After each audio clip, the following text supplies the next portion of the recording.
নমস্কার বন্ধুরা, আশা করি আপনারা সবাই ভালো আছেন। আমি রুমা রেসিপি ব্লগস আপনাদের অনেক অনেক স্বাগত।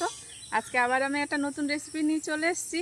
আজকে আমি বানাবো রথের খাজা, যেটা আমরা রথের সময় কিনে খাই বা রথ স্পেশাল খাজা প্রসাদ হিসেবেও পাওয়া যায় যেটা। আজকে আমি সেটাই বাড়িতে একদম কম খরচে আর কম সময়ে বানাবো। তাহলে চলুন রান্নাঘরে আমি ভিডিওটা শুরু করি, আর আপনারা ভিডিওটার সাথে শেষ পর্যন্ত থাকবেন। আসুন। খাজা বানানোর জন্য লাগছে ময়দা। আমি পরিমাণ মতন ময়দা নিয়ে নিয়েছি এতটা। এবার একটা বড় পাত্রে নিয়ে নেব।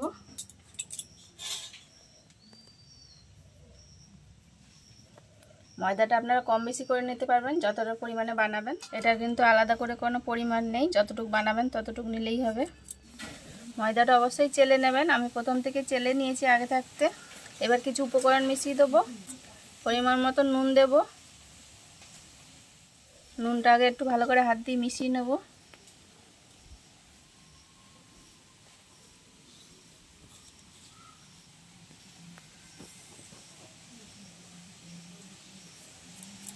হয়ে গেছে মেশানো। এবার আমি ঘি দিয়ে দেব। আমি এবার এতে ঘি দিয়ে দেবো। আপনারা চাইলে সাদা তেলও দিতে পারেন। আমার কাছে ঘি ছিল, দিয়ে দেবো পরিমাণ মতন। আমি এখানে 4 চামচ ঘি দিচ্ছি।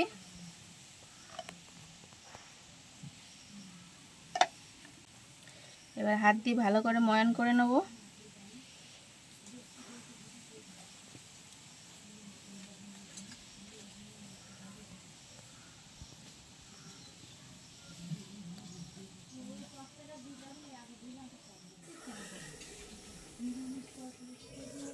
এই যে ভালোভাবে মিশিয়ে নিতে হবে।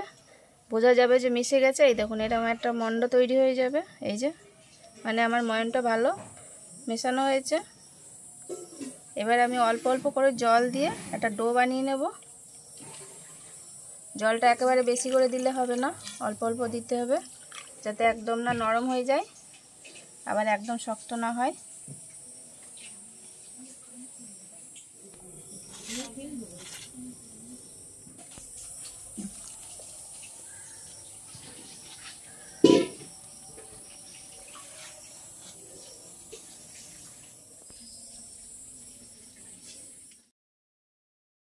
এই যে আমার একটা সুন্দর ডো বানিয়ে নিয়েছি। এই দেখুন, একদম শক্ত না আবার একদম নরম হয়নি, এরকম একটা নর্মাল আটার রুটি করি যেরকম আমরা, সেরকম একটা ডো বানিয়ে নিয়েছি। এবার এইটাকে আমি ঢেকে রেখে দেবো ভালো করে সেট হওয়ার জন্য। আমি এবার একটা চিনি সিরা বানিয়ে নেবো। তার জন্য উনুন ধরেই কড়া বসিয়ে দিয়েছি। এইরকম বাটির 1 বাটি চিনি নিয়ে নিয়েছি, দিয়ে দেবো। এই বাটিরই 1 বাটি আমি জল দেব।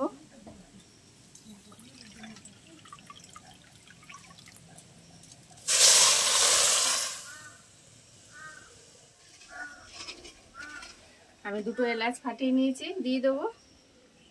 একসাথে ভালো করে চিনিটা গলিয়ে নেবো, এরকম নেড়ে নেড়ে, আর ফুটিয়ে ভালো একটু সিরাটা ঘন করে নেবো।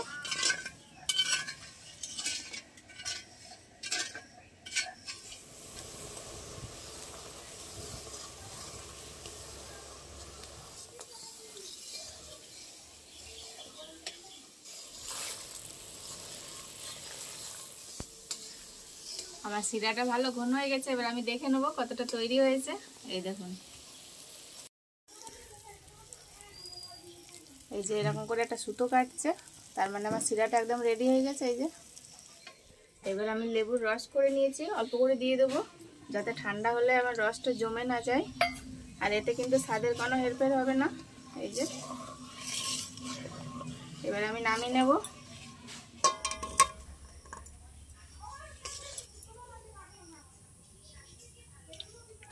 একটু ঠান্ডা হতে দেবো আমি।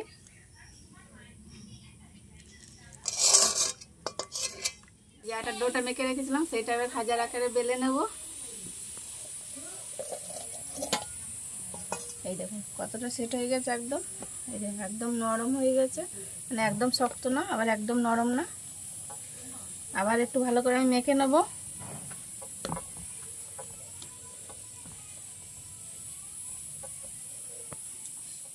আমি পুরো ডোটা একটা গুটি বানিয়েছি, মানে একসাথে বেলে নেবো। আপনারা চাইলে ছোট ছোট করে নিতে পারেন, সেই ক্ষেত্রে কিন্তু অনেকটা সময় লেগে যাবে। আর আমি একসাথে বেলে অনেকগুলো খাজা বানিয়ে নেবো।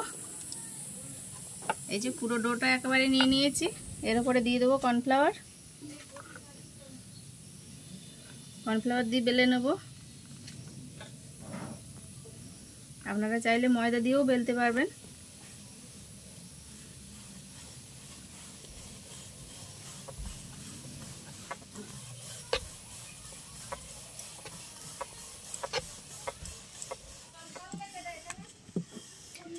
যতটা পাতলা করা যায় পাতলা করে আমি বেলে নিয়েছি পুরোটা। এই দেখুন কতটা পাতলা করে নিয়েছি। এরকম পাতলা করে বেলে নিতে হবে।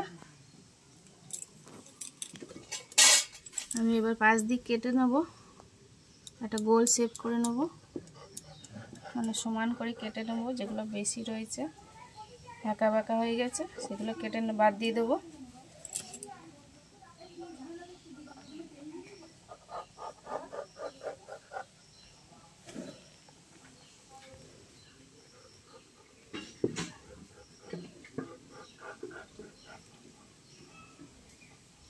এবার আমি কর্নফ্লাওয়ার দিয়ে দেবো। এটা একটা ছোটো চাকনিতে করে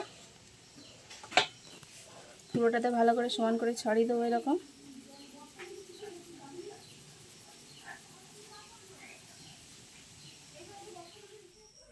এবার আমি এরকম করে ভালো করে রোল করে নেব।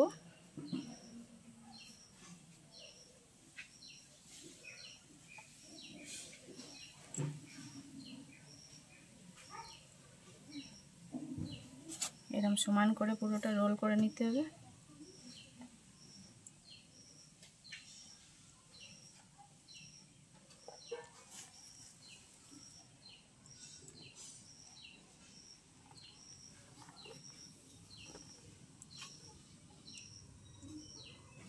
এবার এই শেষে আমি একটু জলের হাত দিয়ে দেবো।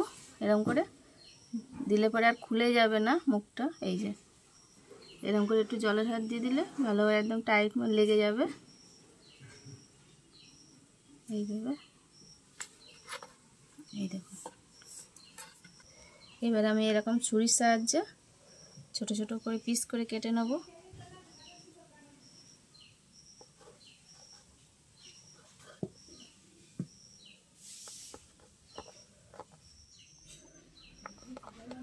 এরকম হালকা করে পিস করে কেটে নিতে হবে।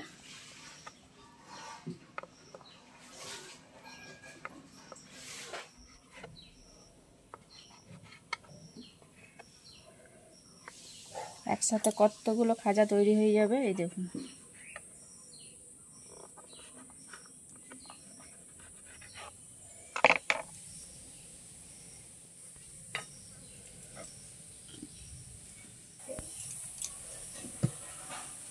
এই দেখুন কি সুন্দর ভাঁজটা পড়েছে। এবার আমি এটাকে একটু আঙুল দিয়ে এরকম করে চেপে দেবো। আপনারা চাইলে বেলেও দিতে পারেন। হালকা করে একটু চাকনি বেলনা দিয়ে বেলে দিলে হবে। আমি এরকম করে চেপে দিচ্ছি। এরকম করে আমার সবগুলো এরকম করে আমি একটু করে হাতে করে চেপে নিয়েছি। সবগুলো রেডি হয়ে গেছে।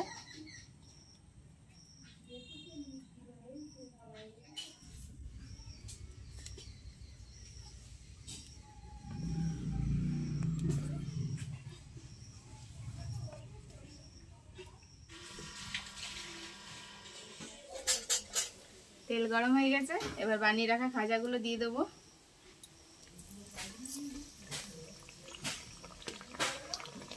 প্রথমে আমি অল্প করেই দেবো।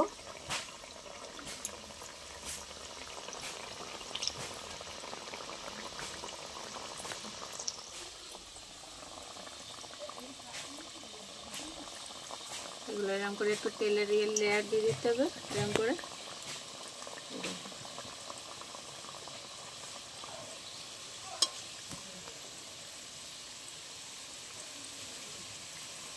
একদম লো ফ্লেমে এটা আস্তে আস্তে ভাজতে হবে। প্রত্যেকটা লেয়ার এরকম করে খুলে যাবে তেল দিলে। এই দেখুন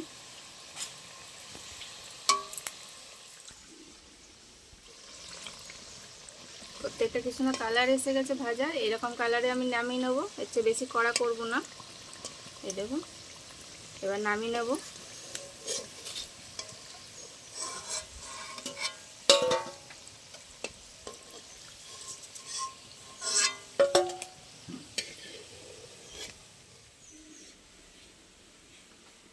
একই রকমভাবে বাদ বাকিগুলো সব ভেজে নেব।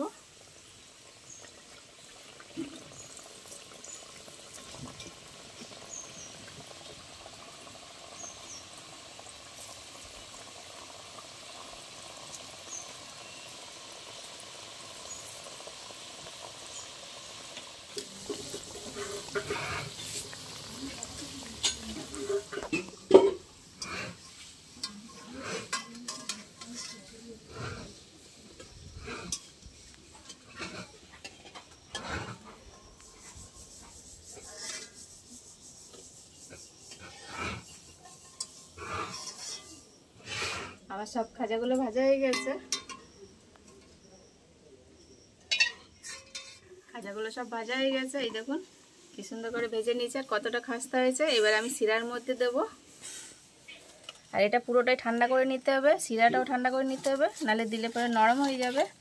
এবার আমি খাজাগুলো দিয়ে দেবো রসের মধ্যে। এরকম উল্টি পাল্টি ভালো করে আমি শিরার মধ্যে ভিজিয়ে নেব। এই দেখুন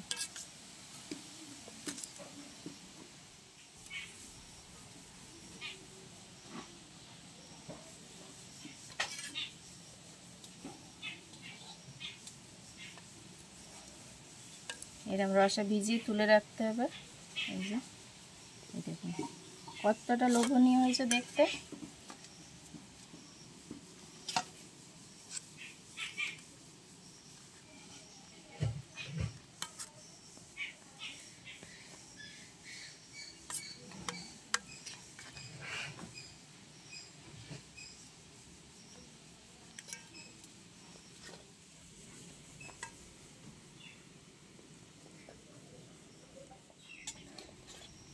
খাস্তাগুলো ভাজা হয়েছে, প্রত্যেকটা লেয়ার দেখা যাচ্ছে একদম খুলে গেছে। এই দেখুন, তাই এর মধ্যে রসটা ভালো যাবে। প্রত্যেকটা কি সুন্দর দেখাচ্ছে, প্রত্যেকটা লেয়ার বোঝা যাচ্ছে। এই দেখুন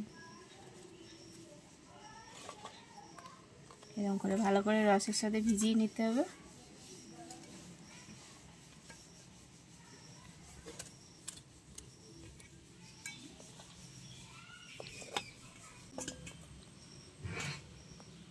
দেখুন কতটা খাস্তা হয়েছে। এই দেখুন আপনাদের ভেঙে দেখিয়ে দিই। এই দেখুন আওয়াজেই বোঝা যাচ্ছে কতটা খাস্তা হয়েছে, আর রসে পেলার পরে কতটা লোভনীয় হয়েছে। এই দেখুন প্রত্যেকটা লেয়ার কি সুন্দর বোঝা যাচ্ছে। ভিডিওটার সাথে শেষ পর্যন্ত থাকার জন্য অনেক অনেক ধন্যবাদ। আর আজকে আমার খাজাটা কেমন হয়েছে অবশ্যই আমাকে কমেন্টে জানাবেন। দেখা হচ্ছে আবার কোনো নতুন ভিডিওর সাথে। তত সময় ভালো থাকবেন, সুস্থ থাকবেন। টাটা।